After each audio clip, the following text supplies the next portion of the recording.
Hello, and welcome to the final episode of this season of the podcast from Firetop Mountain. I am your host, Alison, Cybe, and I am joined with my co-host, Stuart Lloyd. Hello, Stuart. Hello, Alison. How are you doing? Oh, I'm doing good. I'm doing really good. How are you? I'm good, thank you as well. Yes, I'm good too. It has been an interesting week. We have caught up with quite a lot of news in the Final Fantasy community. Quite a lot going on right now. But this is going to be our last episode of the season, of season 1 of the podcast of Firetop Mountain. We have played 10 game books throughout the last few weeks. Yes, it's been awesome. I'm sad that the season ending, but I'm happy that we're doing this one. And maybe we'll do another season. Oh, heck yeah. I would love to do another season. We are ending this one on what is, at time of recording, for the last episode of this season, the last to-date episode of the podcast, and the last most recent Fighting Fantasy book, Crystal of Storms. Yes. Oh, we know at the time of recording, we know there's 2 more coming out in a few months. We do. Yeah. We do. I think those are going to be ones to keep an eye on, and I believe that they are due to be written by Ian and Steve as well. Of course, Crystal of Storms is written by a newcomer to the Fighting Fantasy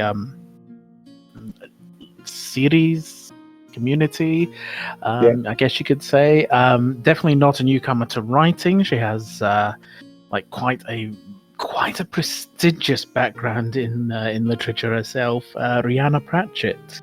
Oh yes, who of course her father is a household name, and I can definitely say that Rihanna has certainly lived up to the legacy, especially with her work on Tomb Raider, and more particularly and relevant to our discussion with this game book. What did I say? Does feel quite climactic, doesn't it? Yes. So it's awesome. Yes. It's like quite climactic moment in the Fighting Fantasy series, really. It's of course kind of brought us back to Titan and kind of uncovered a whole new part of the world as well, one that we hadn't stepped into before. Well, no, because you literally live in the middle of a giant storm, so it's been a bit tricky getting in there for a while, hasn't it? So, geographically, we are located between, I believe it's Kull and the Old World, is it? Yes, I believe so. And then the Ocean of Tempest. So. That's quite a good name for the giant storm that you live in. So the location of the storm. So yeah. And this is a part of the world that we have not in any of the books to date had a chance to see, chance to explore. It is a series of floating isles located over the Sea of Titan. Kind of like an island-bound continent by the name of Pangara, composed of 10 different islands, and it has its very own culture, very own traditions. Really, whatever you would expect in a continent in the world of Titan, I think. Do you want to give me your thoughts on what you thought of Pangara itself? Yeah, I thought it was great. I thought it was very fresh. It's because it's inhabited by goblins, but not your standard Titan goblins. They're sort of intelligent goblins that know a lot about technology, sort of magic, steampunk magitech. Yes, yeah. That is the kind of magical technology which is used to keep the islands afloat. As you mentioned, there's goblins who are like fairly intelligent creatures. A lot of them kind of work the floating ships that can move and transport you from island to island. It's not entirely populated by goblins. They are one of the many cultures, one of the many people that live in Pangara. And yourself, you are. I presume that you're playing as a human yourself through the book. Go on. Oh no, I think you are, because I think it's a character at the end who shouts "human." Yeah. So I think you are a human, but yes. Well, yeah, they do say that also occasionally people get picked up and rescued, and they're not allowed to leave. So there are many different kinds of people there. So yes. That would be an interesting way to end one of the traditional like the all green spine books, wouldn't it? Yeah. Yes. Yeah. So very interesting, quite different. I found architecturally it was quite different as well. It's kind of the islands are designed more in what I kind of picture more of a kind of Greco-Roman style rather than the old European kind of style. So that definitely kind of caught my imagination quite a bit. Yeah. It's definitely very different, definitely very good. Sort of a new place to explore. Yes, exactly. So yeah. And your character is a member of the Skywatch, which is kind of like one of the police force of the islands. So your task is to basically watch over the 10 islands that make up Pangara. You are kind of responsible for making sure that everything is peaceful, and you're essentially the city guard of this floating collection of islands. Yes. Yeah. Right. Do you want to read us in as to how the adventure begins? Oh yes. So you're in the Skywatch of Pangaria, and so you've been called to a great meeting. Everyone in the Skywatch has been called to a big meeting in the Citadel, and you're very excited because you're a new recruit and you've only been to the Citadel once. But just before you're going to go onto the Goblin pilot's flying ship, your sort of boss, Halleck, Captain Halleck. Yes. I wonder if his first name is Gurney, but there we go. Possible. It's possible. I've been reading Dune recently. He's forgotten his hovers, which I think are sort of boots that help you fly, and he wants you to go and get them, and his spending money, his coin bag as well. So you go and get the things, and you get them, and then the sort of the island with the Citadel on blows up. It explodes and starts crashing towards the sea. Yes. So a very epic start. So one of your 10 islands is just been destroyed. Well, not destroyed, but blasted out of the sky by something. Yeah, literally. I think the first paragraph or two is just kind of describing as it plunges out of the sky into the sea, and you're just kind of swept along with it. Yes, exactly. Yes, and so you're plummeting downwards. So that's how the background ends. You plummeting downwards towards the sea. So it's a great way to start. Very good way to start. Yes, it just completely hooked me in. You think about it, like the traditional ones are kind of like, this is your evil necromancer, go and destroy them. In this one, you have no idea what's going on. You're literally just caught up in it. Yes, exactly. Yes, so there's also a mystery to be solved as well as sort of yes. So yes, so that's throughout the entire first part, you're trying to piece together what has happened to the island of. Let me just check. I have my notes. Yes, the Isle of Nimbus, and I think are all the islands. I went to several of the islands. in order, and they were all named after clouds. Yes, well, the ones, I think the ones I went to were Cirrus, Altus, and Cumulus. They're the three that you go to, and then there's a fourth one. Yes, they're all named after clouds, which is a good naming theme for a flying city. Makes sense. Yeah, it's good. So Rihanna's definitely done her research, or maybe she knew lots about clouds before. Who knows? But I think out of all of the books to add something to the Fighting Fantasy books in the last decade and a half, this one's added the most. I think it's definitely scored very highly with me. Yes, exactly. Yes. This is a completely new area with technology and intelligent goblins. It's definitely added a lot to it. I think it fits in very nicely with Titan. I think it adds a lot to the mythology.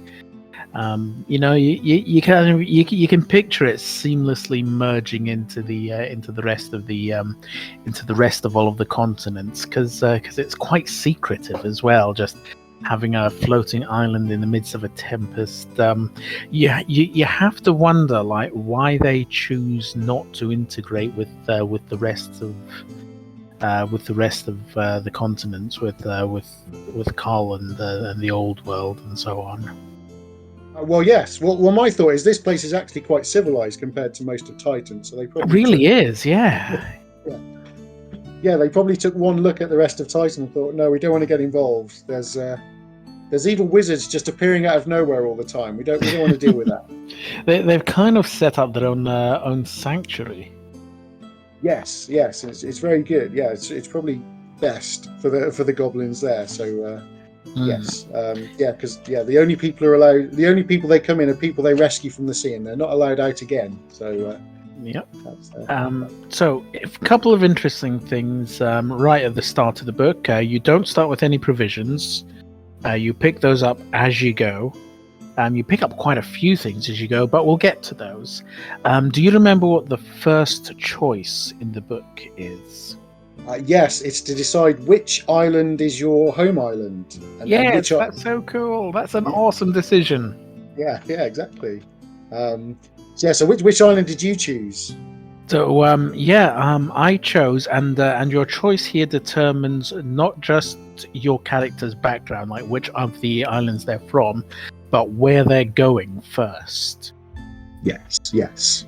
Which is very cool, because you decide, I am from this island, that is my home island. I'm going there first, and that's where you start your investigation. I chose Altos, which is the water island. Okay. Full of lakes, full of rivers, and it has a few little surprises there. What did you choose? I chose Cirrus, the farming island. So that's full of fields and cloudkin, which are sort of new cloud-like creatures that they sort of herd, like legless sheep, I suppose. Yeah. So it was good, and it's good because the choice also determines if you go to your home island, you also have a friend to join you. Yes. Yes. So I thought that was very good that the choice of your home island actually gave you a different experience on the island. Oh, it's a very cool choice. And you've mentioned Cirrus, and I will tell you straight away, Cirrus is where I met my death.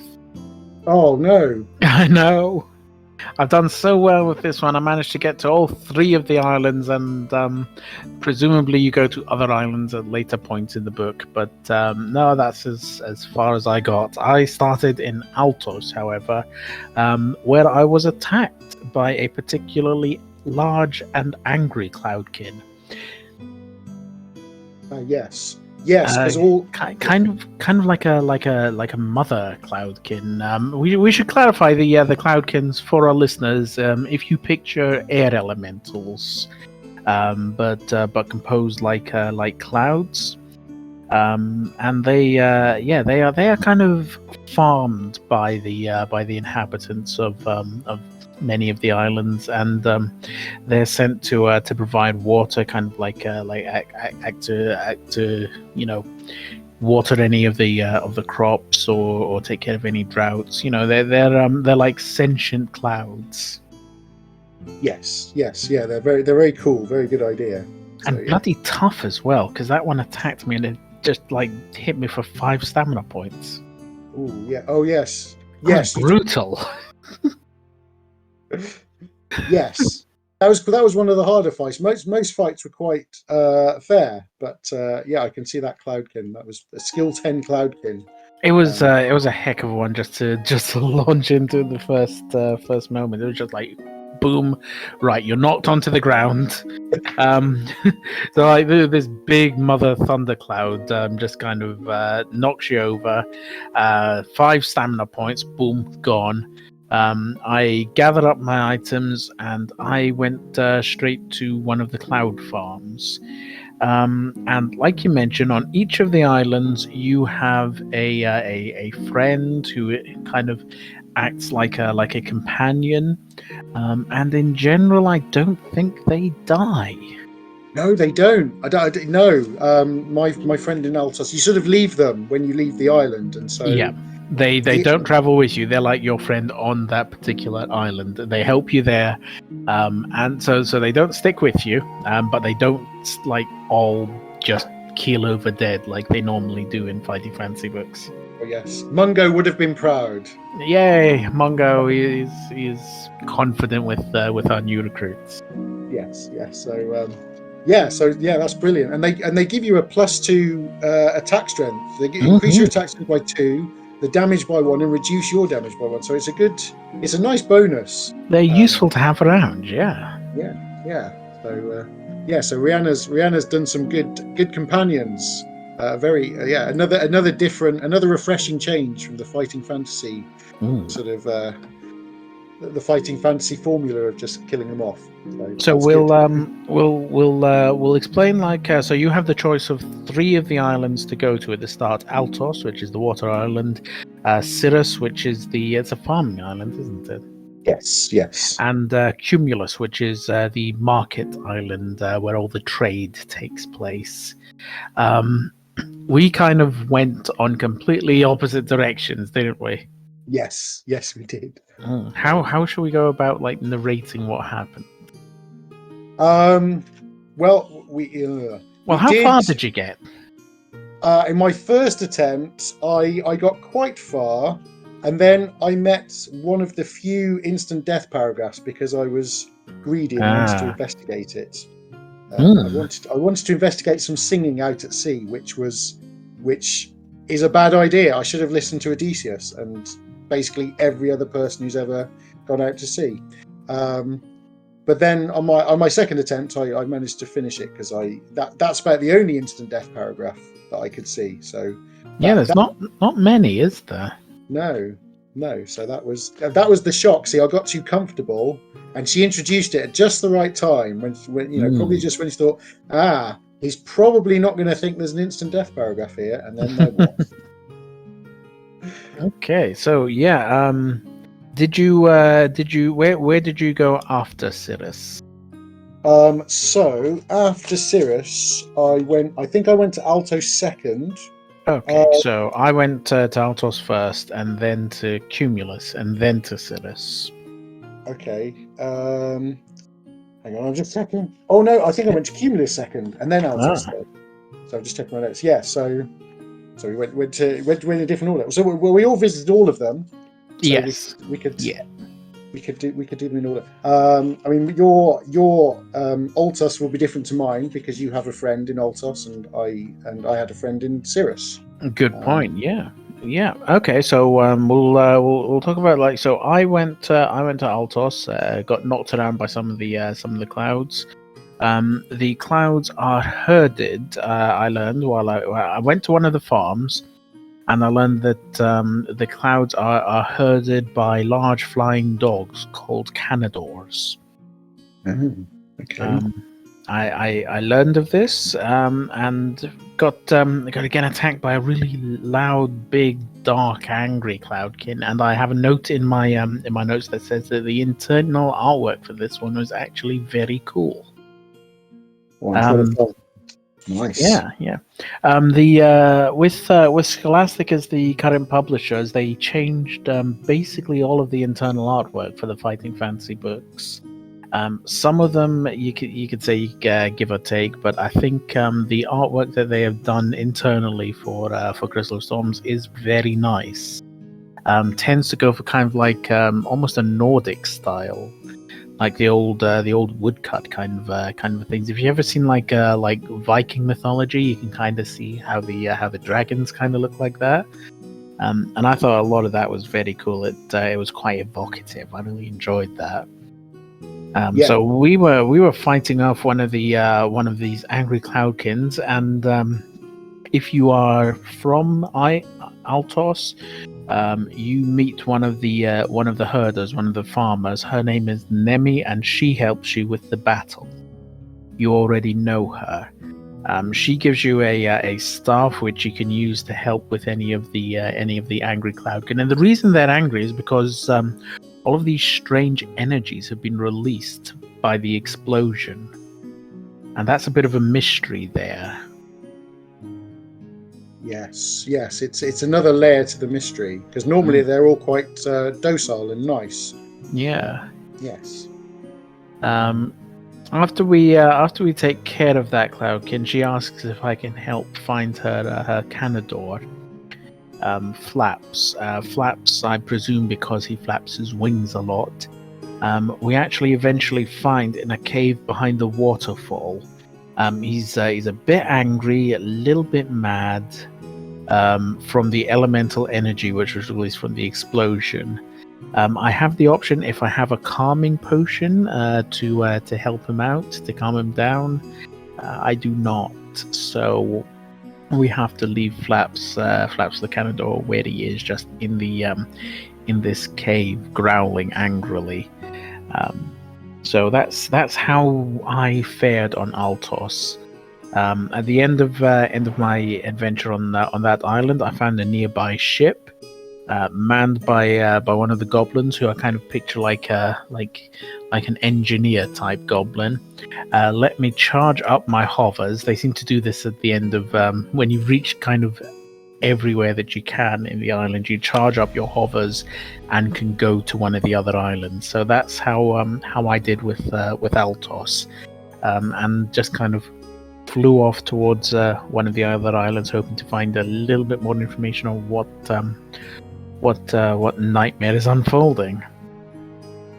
Yes. You, that's sort of similar to what I had, but without Nemi.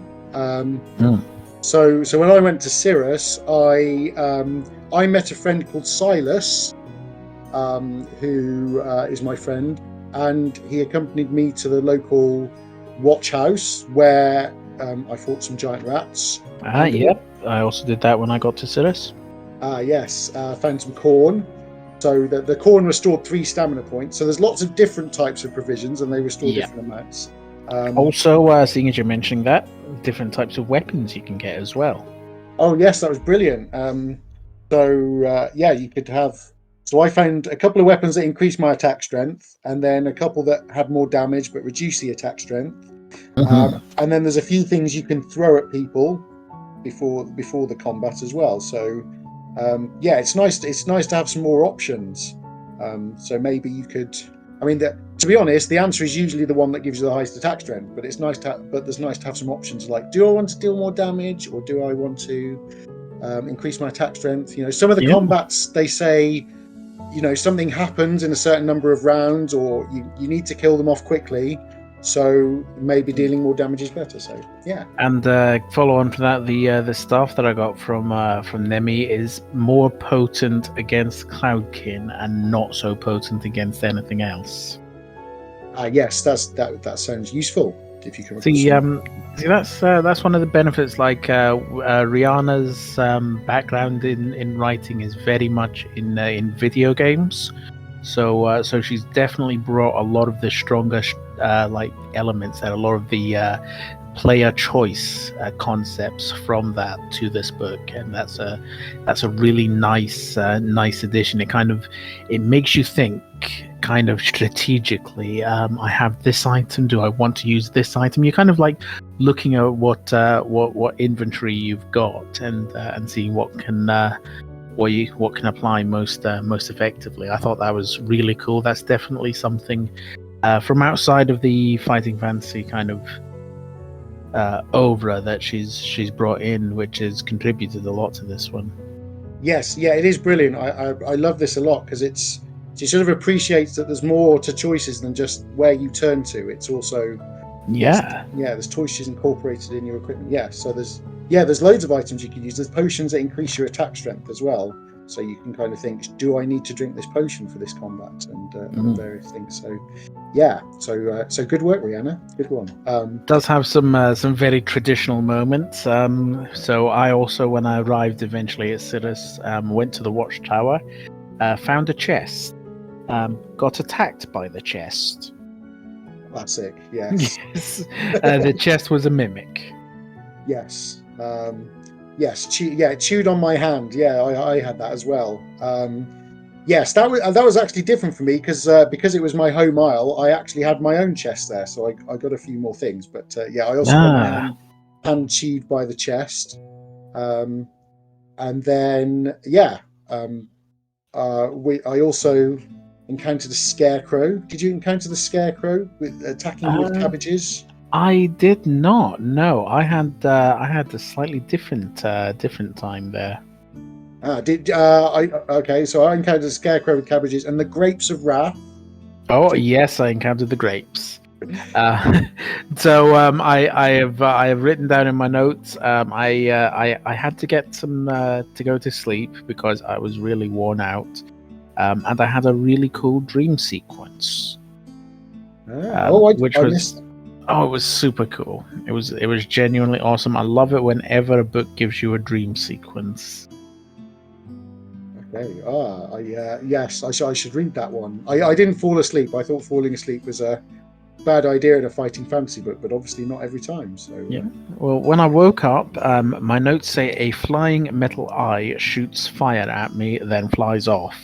I then put assassin drone. Yes.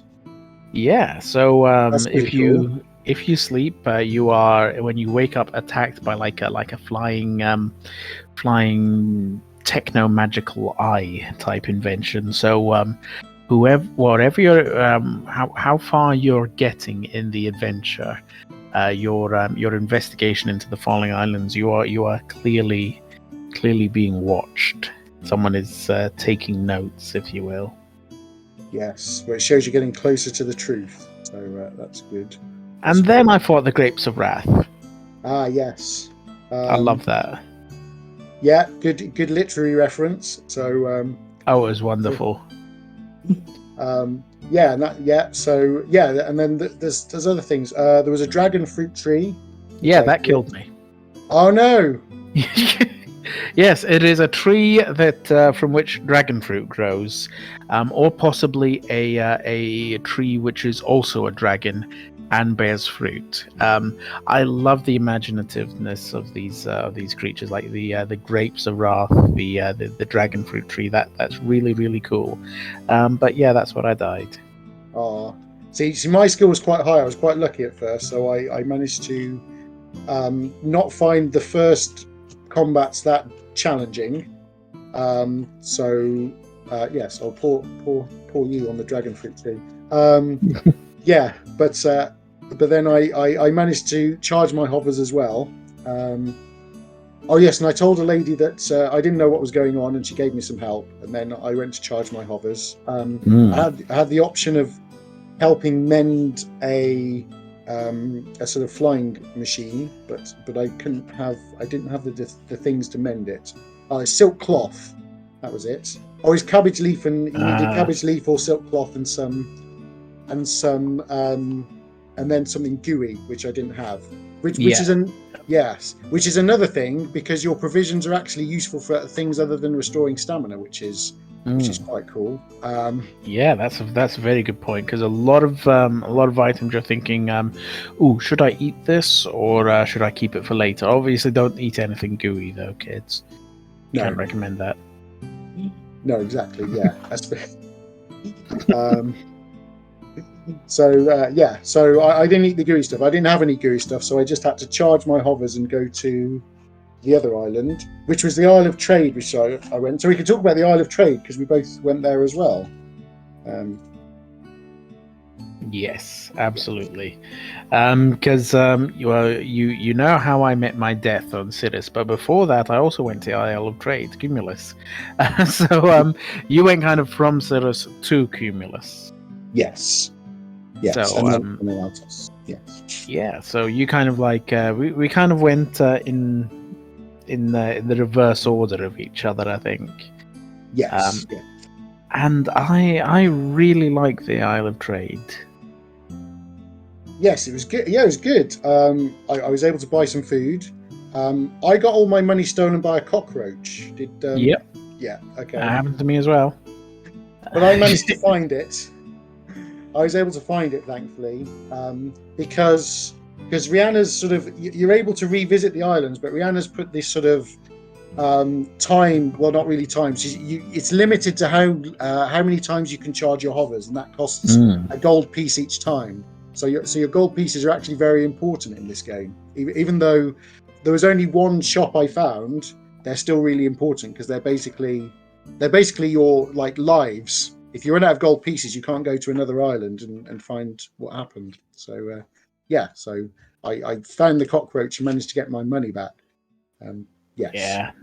So you get your gold stolen by the cockroach. You have to kind of run down a drain into the sewers to get it back. I've noted down very cool because you kind of there's a moment where you have to like do a test of skill to throw your sword in order to pin the cockroach to the wall and slay it in that manner in order to get it back. So it's quite gruesome. I really like it. Yeah, that was a good scene. Yes, I like the sword throwing. So yeah. So you are given the option to, and I think this is true on most of the islands, that you're given the option to try to meet two of the local NPCs. Yes. So I went to visit them because because one island's got a sort of a sleeping guard. I don't think it's this one though, is it? It's this island's. I think is this the island where the Technomancer lives? Yes. Yeah. Yes. But I couldn't find him. I think it's Hazy or Hazy. Hazy. Yep. He's on Cumulus. Yes. So yes, but I don't think he was at home. So it was getting a bit. Yeah, it's getting a bit more sort of. It's getting harder to find. But yes. Yep. So Hazy works at the Citadel on Nimbus. And you're given just enough information about the NPCs that you can go and meet to kind of think who would be the most relevant, who would be the most useful to go to. Yes, exactly. Yes. It's quite good because you can sort of ask various things. So going through my notes, see what happened. I think. Well, Hazy teaches you. You get the helmet later, if I've got this right. Yeah. If it's the same helmet that I got. But Hazy, yes. Hazy tells you that the islands are held afloat by crystals.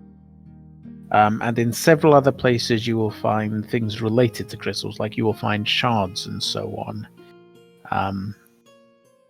Like pieces and you in fact with your hovers are charged by crystal. You have to recharge the crystals in your hovers to be able to fly here and there. Yes, that's what you've got to spend the money on. It's like a vending machine, so you can't just steal it from someone. You have to actually have the money, or. So Hazy tells us that. So I met Hazy as well, and I think I showed him some shards because I picked up some shards along the way, and was Hazy was the one who. Oh no, that was Methodus. I met someone called Methodus as well. Yep, Methodus is the second NPC that you can meet in Cumulus.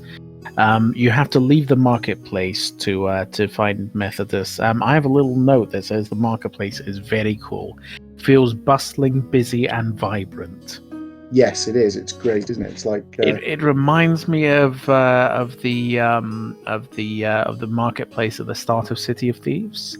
If yes. any of our listeners haven't heard, check. I think it was our first episode that we went to City of Thieves, wasn't it? It was, yes, classic. Yes. Like the classic. There's lovely moments where like members of the crowd in the marketplace here in Crystal Thorns will say something, and you'll get to hear like snippets of conversation. And just Rihanna's done a wonderful job with that. It genuinely feels busy, bustling, vibrant. I love it. Really Yes, do. exactly. Yeah, she's put a lot of sort of background into it, and sort of yeah, exactly. She's definitely done that. Yeah. Okay. Yeah. So we go to find Methodus. We are told that Methodus is a Stormborn. But we don't necessarily know what a Stormborn is until we meet them. Yes, exactly. And they are essentially like wind elementals. Yes.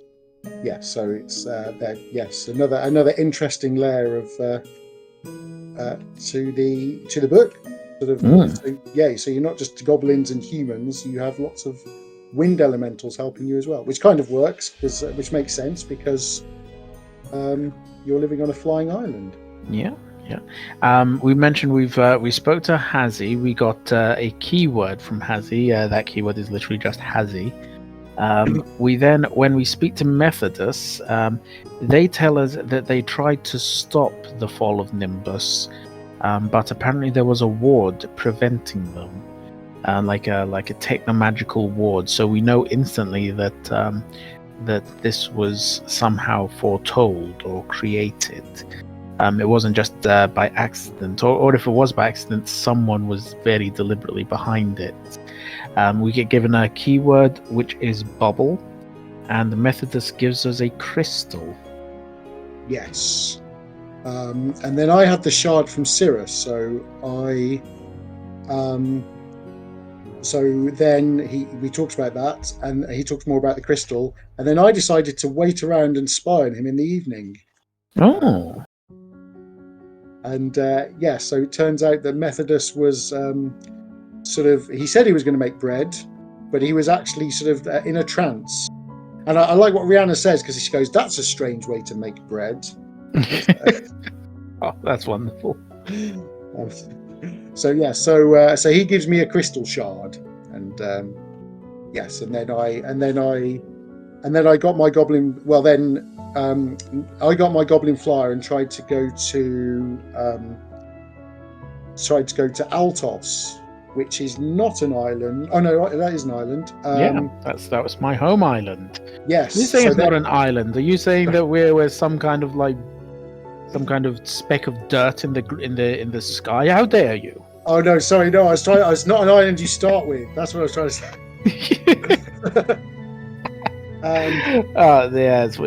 It's wonderful though. I have a sneaking suspicion that you unlock more locations once you visited all three of them. You would know better because, of course, I think you did better than me in this book.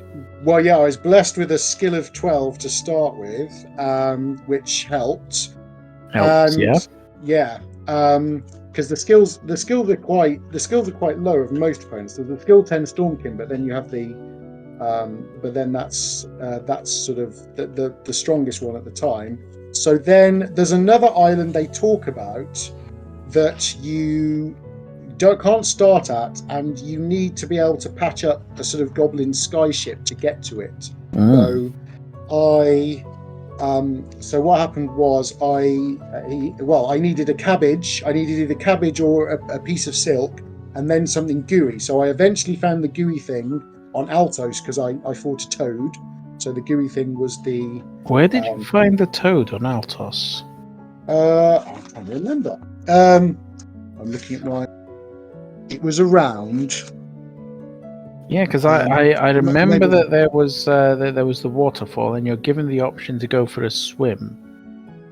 And Yeah. I didn't trust it because I thought I would get attacked. So maybe that was where you got the toad from. Possibly, yes. It might have been. Yeah, the waterfall was. Yeah, I did get attacked by something in the waterfall because I went for a swim. That was very silly. I think if you lived on Altos, then it wouldn't have been so bad. I think I was asked if I lived on Altos, which is a good thing because it's nice to know that one of the 3 islands is a bit easier based on the sort of based on the fact that you live there, and that makes sense because you'll have friends there, and you have friends there, and you know what's going on around there. You sort of have the local knowledge. So there we go. Oh, it's at the Watchtower at Altos, the giant toad. Oh. So yeah, so that's where I fought the giant toad, and then I got some toad goop. So then but the trouble is, at Altos you need the cabbage leaf to repair it, and I'd eaten my cabbage leaves, so I then had to. So then I went back to Cirrus to get some cabbage leaves, but then found someone who just wanted some silk, which I also had, and some toad goop. So I managed to go to Incus. That was the island. That's the new island, the fishing island. Aha. So I went to Incus, and it was really funny. You end up going in a submarine for a bit, but the submarine is broken, and you need the parts, and the parts are called the Doobry, the Whatsit, and the Thingamajiggy, I think. That is awesome. So yeah, it is awesome. Yeah, that's their technical terms, because that's what the goblin who's fixing the bathysphere, they're called. These little submarines are actually called. So you need two out of the 3 of those, and when you get that, you go on an underwater adventure where you try and get into Nimbus. That's very cool. Yeah, so it was very good. So you don't actually. So when you're in the bathysphere, you don't actually use your skill and stamina. You use the stamina of the bathysphere, and you use your skill -1. So this is cool. So this is where it got a bit tricky, because you can't use potions to help you, but otherwise it was really cool, because you're exploring underwater caves and trying to find a way to get into Nimbus. So yeah, but that's where I died, because I rescued some fish people, and then I followed some singing in the sea, and ended up being killed by what wasn't creatures that are as beautiful as the singing. They lured me in. Oh, what sirens! Yeah, terrible. Oh. I thought about it. I ignored it for a bit, but then I gave in, and yes. That is very cool. I like that. Yes, it is very cool. Yeah. So neither of us managed to win, but it is just our first playthrough, and obviously being the newest Fighting Fancy book at time of recording, we've not had as much time to kind of pore over it and work out where all the roots are or anything like that. No, it's we've not had 30 years to think about it. This one. Yeah. How does that feel where you're playing one, and like sometimes you'll remember if I go to such and such I can do this, but when you're playing it like that, you don't have that luxury of remembering it all. How does that grab you? Well, that's good, because it's a feeling I haven't had for a while. So it's good that there's new Fighting Fantasy books out. The feeling of not knowing, it's quite exciting. Yes, when you don't. Otherwise, I've got to not read the book for ages, so I forget what I'm supposed to do, which might take a while. So, and the trouble is, if it's a good book that I like, it takes me a while to forget it. But this one, well, at the moment, it's a fresh experience, so that's good. And and it's quite forgiving. So as long as I don't follow the singing, I think I'll be okay. I couldn't see any other instant death paragraphs. So that's pretty good. Yeah, I would say it's excellent. This one's done really well. I suppose we should tackle the elephant in the room head on, which is that it did get quite a bit of I would say very unfair backlash at the when it was first released from some members of the Fighting Fantasy community who didn't care for the cover. Yes. I mean, talk about judging book by its cover, but yeah, there you go. Yes. Isn't there a fairly definitely unfair backlash, I think, Yes. having now played it. Well, exactly. Yes. I mean, there's a saying about that, isn't there? But yeah, I mean, yes, because Rihanna's obviously. I mean, the game system is very fair for the most part. I mean, compared to some other Fighting Fantasy books, which are just impossible, this one is definitely not impossible. It feels playable. Yeah, it's playable. There's lots of variety. Sometimes people try humor in game books and it goes wrong, but Rihanna has made it go right, very, very right. Heck yeah, absolutely. Yeah. So there's that. And then so the game elements are good and the humor's good. And yeah, there's lots going for it. So yes, the fact it's that the cover is just the setting itself is very cool. Well, yes, exactly. It's very fresh and new, and there's a mixture of old and new as well. Actually, because I flicked through, there are wheelies in this, which are classic, and there's shark in. So she's obviously been looking at the Fighting Fantasy monsters and thought, "Oh, which one shall I stick in?" And oh yeah, and also I'm a bit of a numbers lover, number file. So things like the giant toad has a skill 5, stamina 7, which is what a giant toad in the Out of the Pit has. So I think she's also I didn't know that. Yeah, I mean, off the top of my head, like my copy of Out of the Pit is like way over in my bookshelf at the moment. That is very cool. Yeah, so she's obviously been looking. She's always been checking what the numbers should be on the certain things, which I appreciate because, that would have. I don't know. That would have annoyed me for some reason, but there we go. That's just me. I mean, heck yeah, this was genuinely very awesome. I would say that anyone who's kind of like dismissed it out of hand has definitely like cut off their nose despite their face here. They have missed out on this. Exactly. Yes. So you should just not look. Just if it really hurts that much, just don't look at the cover. Just open the book without looking at the cover, and then you can see inside, and then you can see how awesome it is inside. It is really, really good. I can genuinely say that I have thoroughly enjoyed this, and it adds so much to the mythology, so much to the setting. I genuinely love that, and just the idea of an adventure taking place in this kind of secret group of floating islands in the middle of the above the middle of the sea just kind of really captures the imagination. I just think that's awesome.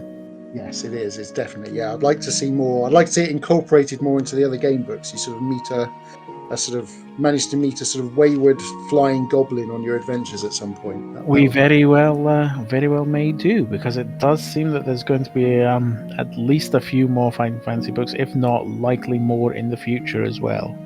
Yes, exactly. Yeah. So heck yeah. Yes. So yeah, shall we score Crystal of Storms?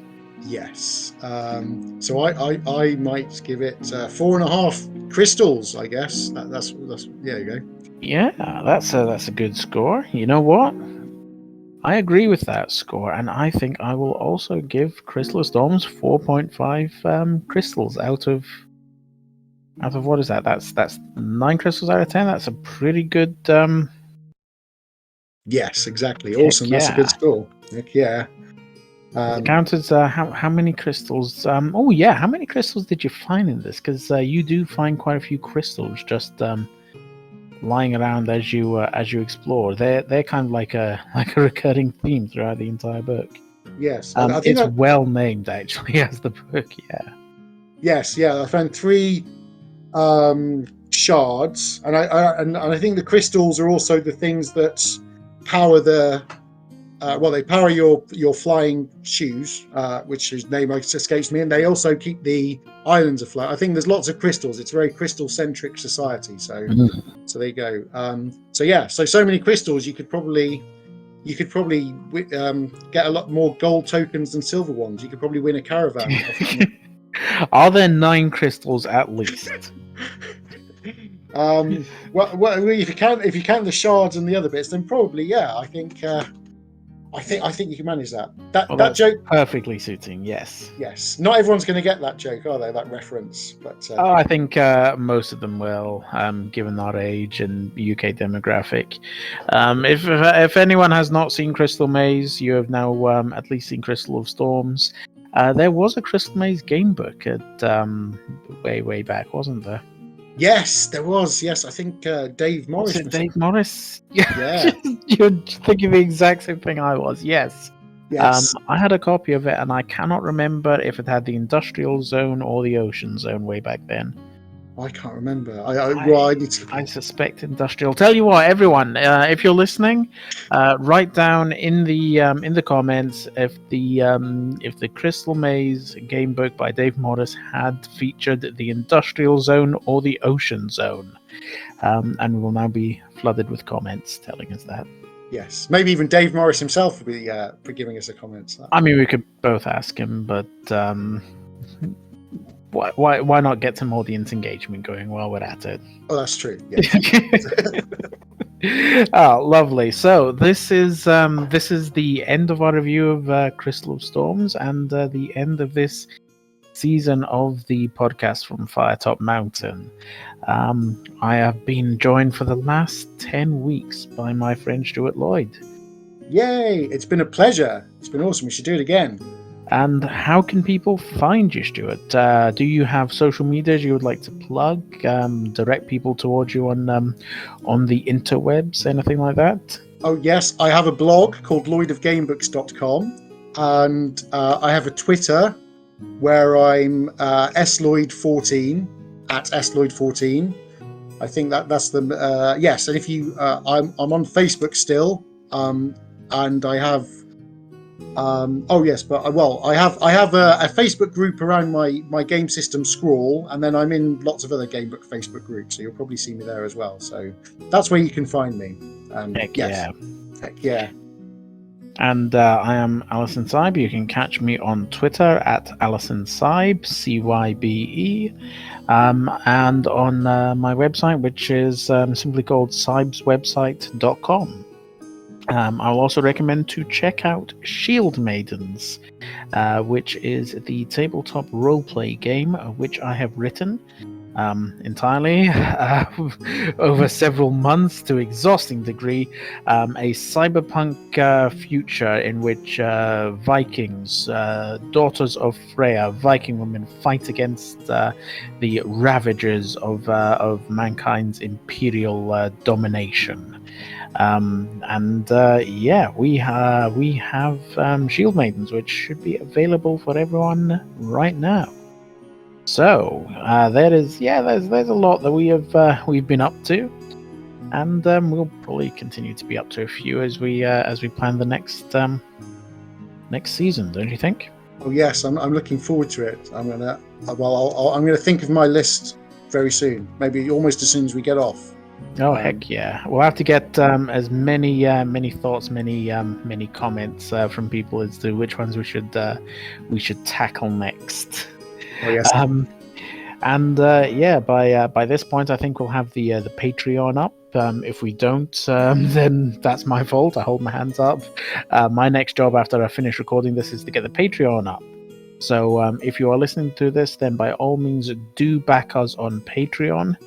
And we will see you all in season 2 of the podcast from Firetop Mountain. Thank you. Bye.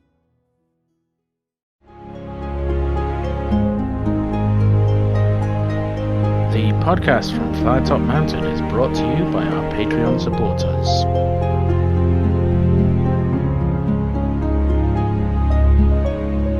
Be sure to like, comment, and subscribe, ring the bell, and do all the other things you need to do in order to get another season of the podcast from Firetop Mountain.